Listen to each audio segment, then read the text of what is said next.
Hello and welcome to World Talks here on TVP World. I'm your host Benjamin Lee, and please join me and my guests on this next interview. The European Commission has unveiled the most significant overhaul of the EU emissions trading system in years, aiming to balance climate ambition with industrial competitiveness. But with Poland leading a coalition of 10 member states calling for a softer approach, the debate has exposed growing divisions over Europe's green transition. Joining us today on TVP World to discuss the political and economic implication is Tomasz Włostowski, managing partner at EU Strategies, an expert in EU policy affairs and policy making. He advises business and institutions on navigating Europe's evolving regulatory landscape. Hello and welcome to TVP World. Hello. Now, looking at this ETS, the political consensus have actually changed quite dramatically in just a few years. What's driving that change in Brussels? Well, absolutely. The situation in Brussels is evolving very quickly, actually, and the context in which this ETS review is coming is sort of very different than in the past. Europe is feeling, generally weaker. The underlying assumption of the European ETS system, which was that there would be a global carbon price at some point in the future, I think that premise has completely fallen apart with increasingly assertive policies, by the main trading partners and powers around the world, which have taken a pretty much different approach to decarbonization.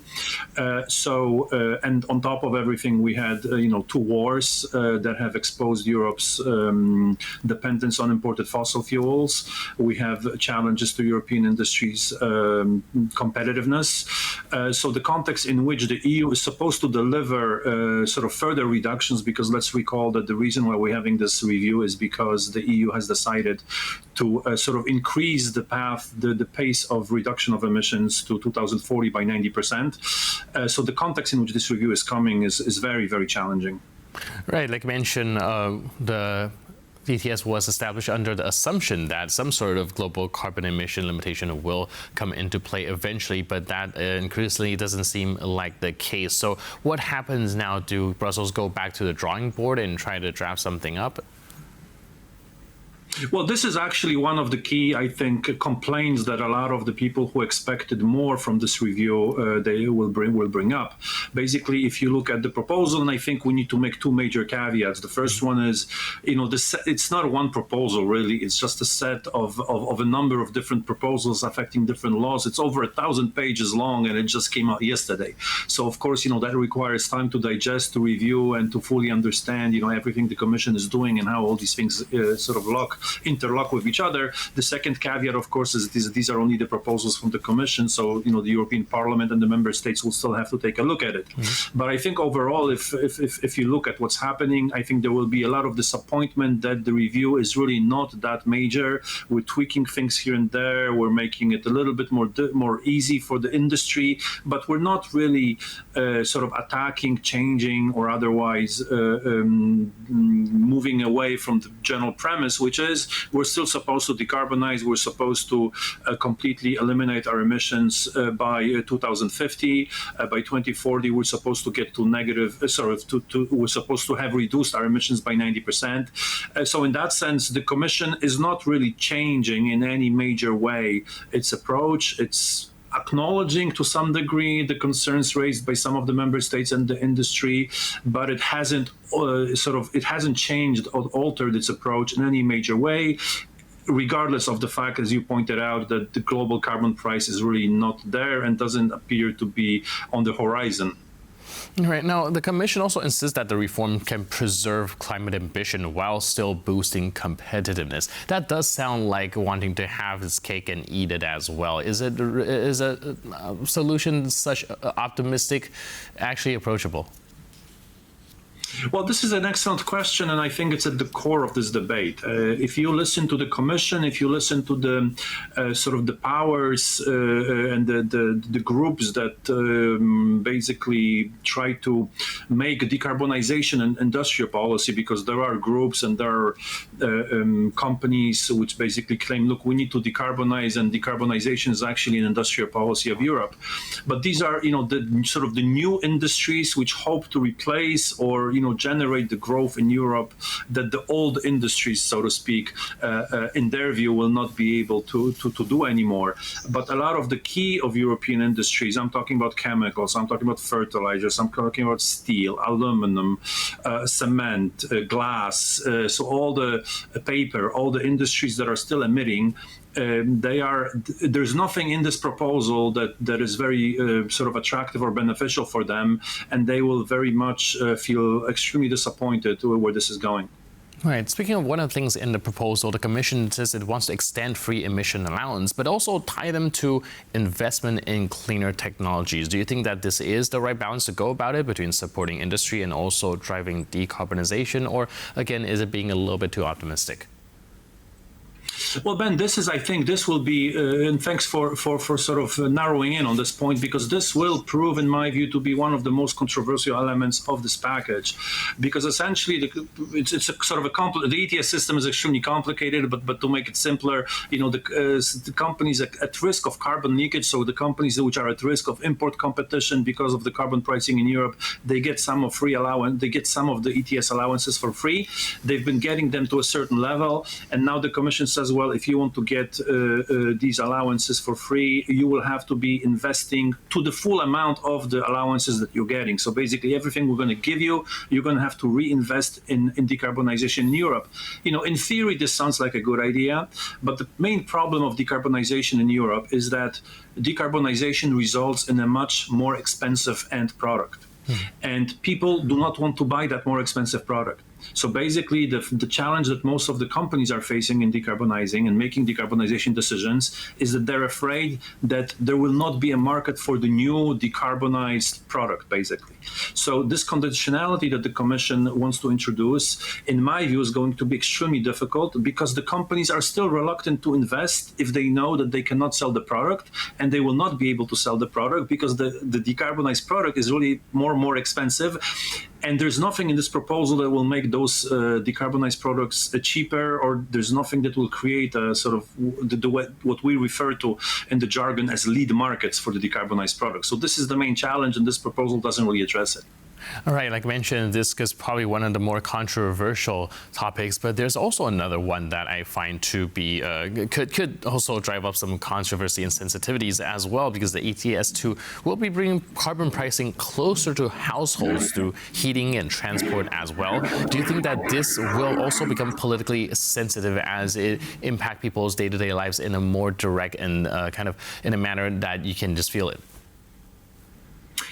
Ben, ETS2 is the powder keg on which the Commission is sitting, and this thing is going to blow up sooner or later under the Commission. And I think there is an absolute realization in Brussels that ETS2 was maybe a step too far, pretty much because, and I think it's important to point out that until recently, the ETS system was something that people involved in industry would know about. I mean, a normal person would not know that there is a carbon pricing system in Europe.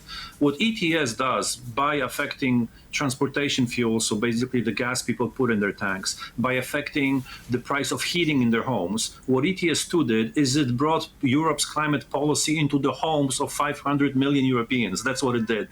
And now that Europeans are learning about it, they really, really don't like it. So ETS2, there's nothing major in this proposal about ETS2, but this is sort of a nut that the Commission is going to have to crack, because we delayed the implementation of ETS2 just recently by 1 year. But the way it is set up now, it's coming into force 1 year before European elections. And I'm pretty certain nobody wants to have it 1 year before the elections. So I think there is a very high likelihood it's going to get postponed even further. Right, yeah, the timing doesn't sound very fortunate right there. Now, another thing that I do want to touch upon is like Poland has been leading the coalition of the countries seeking a softer approach. Does this also signal that perhaps we are seeing a new level of influence that Warsaw has in shaping EU industrial policy? Or perhaps, much like you mentioned earlier, this is largely going to fall on deaf ears to some extent? But I wouldn't say this falls on deaf. So let's start from the end. I don't think it falls on deaf ears, because I think this proposal is already a softening of what the Commission would normally have done. So I think the fact that Poland, not only Poland, but Poland has actually been very active in this, but we have, over 10 countries which have been pressuring the Commission to take a softer approach. The role of Italy under Giorgia Meloni has been very, very important here as well. So the Commission is already, taking into consideration the pressure it gets, but at the same time, politically speaking, there is still at least half of the European Parliament that really wants the climate policies to continue. So, I don't envy the European Commission, which on the one hand needs to accommodate, the concerns about competitiveness and the political pressure from the member states. And at the same time, Ursula von der Leyen, the president of the Commission, she's a politician. She needs to have her support in the Parliament, and half of the European Parliament still wants her to continue the climate policies as they were. So it's not an easy situation she's in. But to go back to your question and answer it really quickly, yes, Poland has been extremely influential, I think, working with Italy and some of the others to put the pressure on the Commission. And this is, by the way, going to continue because, the winds are generally blowing against ETS, as we've already discussed. All right. Do you think ultimately we are looking at in a world where when the Green Deal is being discussed, we're entering a phase where competitiveness is now kind of directly clashing with the climate ambitions? And do you see competitiveness taking more and more precedence over the climate goals? That's absolutely true. The phrase Green Deal, actually, I think it's pretty much already avoided in Brussels. People still talk about climate policy and climate goals. Green Deal, not so popular anymore in Brussels, that phrase. Competitiveness, very important, but also I think it's worth pointing out, because there's sort of a third element of this discussion. It's a little bit on the competitiveness side, and it works both ways, which is defossilization. So basically what happened, the war in Iran and the difficulty and the impact it had on importing fossil fuels, it just brought home again to policymakers in Europe and across Europe as well, that Europe's dependence on imported fuels is basically a risk that we also, independently from competitiveness, independently from climate objectives, just the fact that we're imported on fossil fuels, which may or may not come depending on what's happening in the world, is also sensitive we need to address. Right. Last but not least, like you mentioned, a lot of the politicians is probably in a position that is not very enviable. Looking ahead, where do you think the toughest negotiation is going to take place? In the Council, the European Parliament, or among member states themselves? I think both of them, because essentially a little bit of the kitchen behind the scenes. The Commission tried to really accommodate the main pressures from the member states before it released the proposal. So this proposal already accommodates a lot what the member states wanted. Now, but the problem with politics is that politics keeps shifting in time. So what's acceptable today and what's acceptable in half a year from now or 8 months from now, when elections are coming, is a completely different story. So I think the winds are blowing, as I think I've mentioned this, and I insist on this. I think the winds are blowing against ETS. The longer this takes, the more difficult it will be for the Commission to keep the sort of the climate integrity of the proposals and of the climate policy, because the main challenges are not addressed in this proposal, and this is going to come to the fore of the discussions in the next few months. Right, and we'll have to see how that turns out. But in the meantime, thank you so much for your input and insight. I really appreciate the discussion, and thanks for being with us on TVP World. Thanks for having me, Ben. Cheers. And thank you for tuning into this edition of World Talks. But for more news, update, and commentary, please stay tuned to TVP World.